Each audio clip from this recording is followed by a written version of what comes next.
Welcome to my laboratory where all my RC dreams come to life, or usually die. Anyway, I was having trouble with Muggy Weld, as you remember, or as you recall, and I finally, in frustration, stopped using it, or stopped trying to use it to attach these ears on my struts.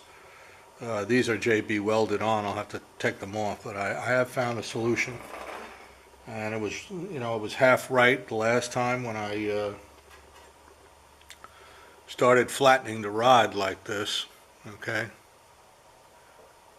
if you recall, I was taking a hammer and flattening the rod, and what I was doing is taking a snippet of it, small piece, if I can keep it on camera here. I was cutting a small piece off and I was placing it under the ear, thusly. Sorry, I got this thing on zoom, and there we go. That's more better. Anyway, I was placing it under the ear and heating it up and hoping that it would hold. And once or twice, even 3 times, it did, but most of the time it didn't. So it appears that when you use this stuff, this Muggy Weld, you need to swipe it, because usually it won't grab the surface if you don't swipe it. So what I've been doing now is I've been undercutting the ears. I don't know if that can be seen on camera or not, but there's a slight bevel undercut on the bottom of the ears. And the reason I got a screw in here is so that I can see perpendicularly, see if it's perpendicular to the strut while I'm soldering it. And this is what's called the third hand. It's got a point on it. You can see it holds the part in place. And I'm just going to center the part by eye. And I need my Mr. Magoo glasses to do this. But anyway, I was half right the last time. I'm not cutting it off anymore. I'm not putting it under the part anymore. But what I am going to do is use the fine edge of this beat down piece of flattened Muggy Weld rod, and that allows me to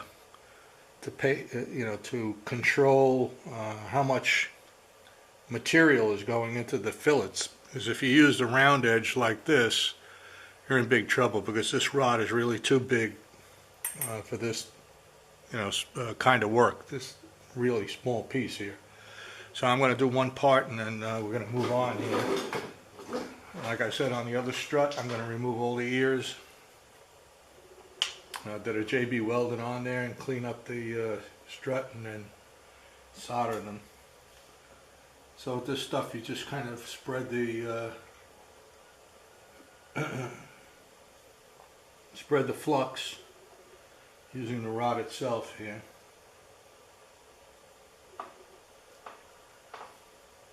And make sure that you're centered.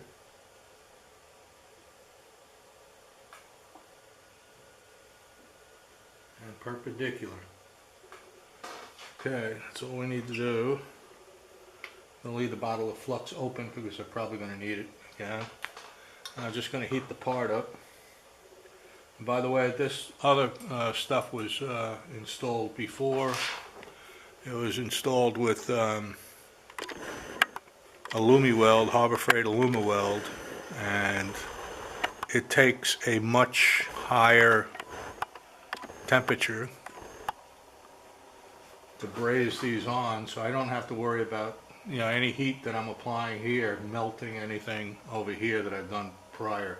This only takes about 350 degrees. What I'm going to do is indirect heat. Never put the flame or the torch directly on the part. It'll just burn away all the flux, and nothing will work. Just heat it until you see the flux starting to percolate, and it'll turn a little brownish, and that's when it's ready to accept the solder. Right now it's getting there. And so we're going to very carefully add a little bit of material when it's ready.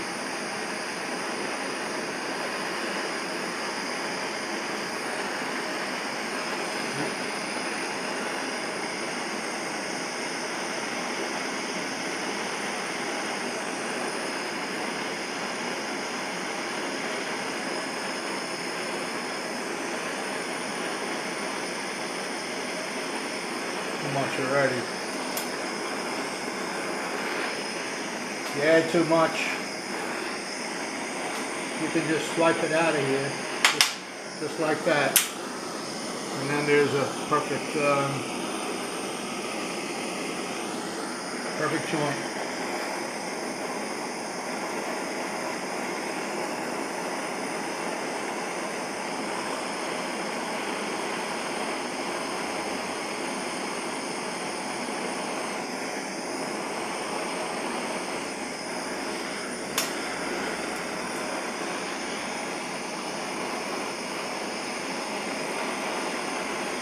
Okay, and we're done. And I'll give you a shot of it when we're good. I'll take a shot of it when it cools down. Okay, I'm back. So, oop, too much zoom here. Hold on a minute. Okay, so this is the one I just did, and hopefully you can see the quality of the solder and the fillet. It's unobtrusive, it looks good, and so that's what I'm going to be doing. So we all, as we get frustrated in this hobby, sometimes we're in a difficult part of our build, and things aren't going right, so we put it off to the side and think on it for a couple days, and that's what I did. One other thing, by the way, I might have mentioned this before, I don't know. I just did this ear on the top. I got one to put on the bottom too, and so that I don't undo what I did here on the top, I have this stuff called Cool Blue, made by Weld, and what I do is coat the part with this Cool Blue, and it'll protect it from the heat while I solder the one on the bottom. So I beat this horse to death, and I'm done with this now. Thankfully, I finally got that Muggy Weld stuff to work. It's too bad they didn't make this in a rod that's like around 30 seconds of an inch. This is 30 seconds, or even a 64th, or put it on a roll, like a roll of solder. It's soft enough. But this really is too big for this kind of work. If you're going to just try to use the rod by itself, it's not going to work. You're going to make a mess. Okay, so that's it.